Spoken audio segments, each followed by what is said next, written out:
સુરતમાં ફરી એક યુવાનનું હોટલમાં શંકાસ્પદ મોત નીપજ્યું છે.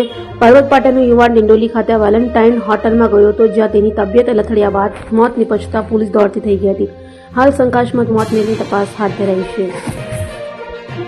સુરત શહેરના પર્વત પાટિયા વિસ્તારમાં રહેતો અને ફરસાણના વ્યવસાય સાથે સંકળાયેલો 28 વર્ષીય યુવક વિનેશ વિક્રમભાઈ પટેલ પોતાની પ્રેમિકા સાથે ડિંડોલીના Z9 કોમ્પ્લેક્સમાં આવેલી વેલેન્ટાઇન હોટલમાં ગયો હતો.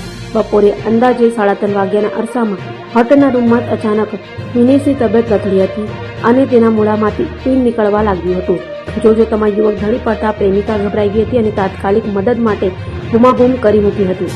ઘટનાની ગંભીરતા જોઈ વિનેશની પ્રેમિકાએ તુરંત તેના ભાઈ સમીરને ફોન કરીને જાણ કરી હતી. ભાઈ સમીર અને 108 એમ્બ્યુલન્સની ટીમ તાત્કાલિક હોટલ પર પહોંચી હતી. જોકે એમ્બ્યુલન્સના પેરામેડિકલ સ્ટાફે તપાસ કરતા વિનેશના શરીરમાં કોઈ હલચલ જણાતી ન હતી.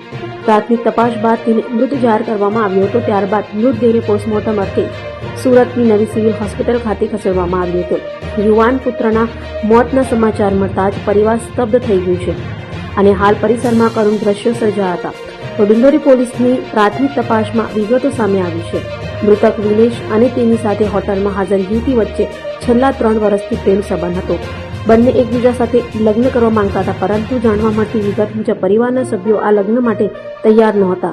હાલ તો ડિંડોલી પોલીસે યુવાનના શંકાસ્પદ મોત મામલે વધુ તપાસ હાથ ધરી છે.